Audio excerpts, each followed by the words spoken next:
If you're facing a sentencing hearing, it's really important to learn about every concept there is with regard to the federal sentencing guidelines, or if you're in a state system and they use a guideline system, learn about everything you possibly can, including steps that you can take to move or influence the judge to induce a lower sentence.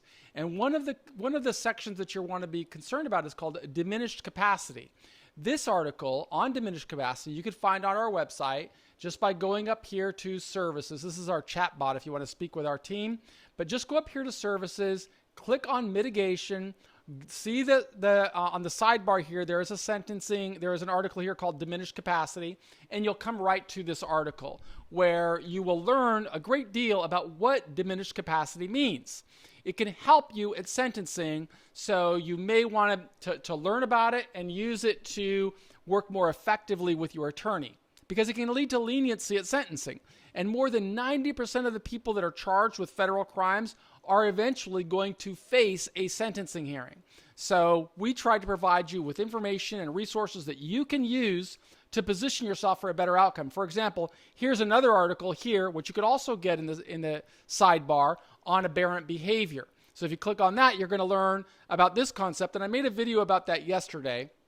I just want you to be aware of where these resources are if you or a loved one is facing a sentencing hearing. You should also learn about the federal sentencing guidelines, which again, available in the sidebar, but what that will show you is the actual sentencing table, offense levels here, categories up here. If you're dealing with a financial type crime, and these are going to be extended with regard to the amount of alleged loss. So these are some things that you're going to want to learn about as you prepare yourself for sentencing. But today we're talking about diminished capacity. And this is a legal term implying that the person who is being charged with a crime didn't really know that he was committing an offense.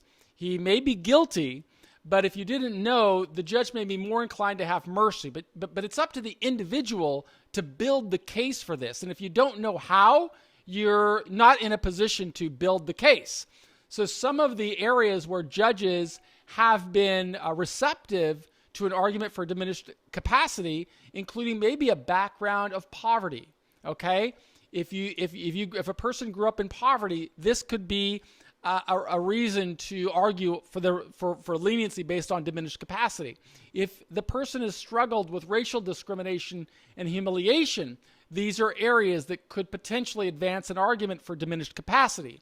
If the person has abused substances, this is an area that could lead to mitigation based on diminished capacity.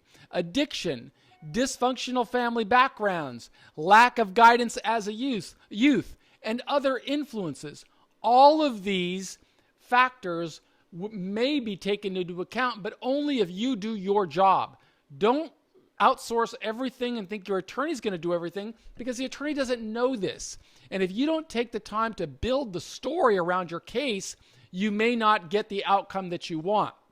What you can count on is that attorney generals to advise the prosecutors to try and charge you for the most severe case possible. In fact, you could look at this our lesson right here from the former attorney general under President Trump that's talking about charging and sentencing policy. And this went to all federal prosecutors, establishing a charging policy.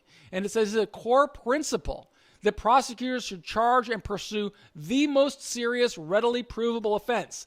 That means you can count on your prosecutor to do his homework or her homework on how they can get you a tougher sentence. But if you want to move the needle in your favor, you need to become familiar with Title 18, the United States Code, Section 3553 and 3555A, which requires judges to consider all types of personal factors. The guidelines provide a start, and it's up to the prosecutor to argue for a stiff sentence, and also for the defendant to do his part if he wants to move towards leniency. So I really encourage you to read this article if you're preparing for a sentencing hearing. The United States Sentencing Guidelines offers insight that can help you. They're not only used to hurt you, they can help you if you understand them. And if you don't understand them, read articles like this to give yourself a little bit more fluency so that you can communicate with your attorney. For example, guideline section 5K 2.13 says they permit a court to depart downward if the defendant committed a nonviolent offense while suffering from significantly reduced mental capacity not resulting from voluntary use of drugs or other intoxicants. That's a big sentence right there. And if you don't do the work, you are going to miss out on an opportunity to argue for leniency. So just click through, read this article, read through all of our articles. We encourage you to subscribe to us on YouTube so that you can learn more about whether it's government investigations, whether it's sentencing policy, whether it's preparing for prison. Look at our case studies here. Look at our different services that we offer. We offer a lot of free content, and we want you to use it so that you can position yourself for the best possible outcome. I am Michael Santos, and on behalf of our entire team at Prison Professors, and you can look at our team over here, right? On behalf of our entire team, I want to thank you for visiting us. I hope that you will become a part of our community. If you want to join us, reach out to us because we're interested in changing the outcome of America's criminal justice system so that it's more effective, more productive, and we've got a big team that can help you get the outcome that you want. Thanks so much for being with us, and we hope to see you again. Please subscribe to the YouTube channel.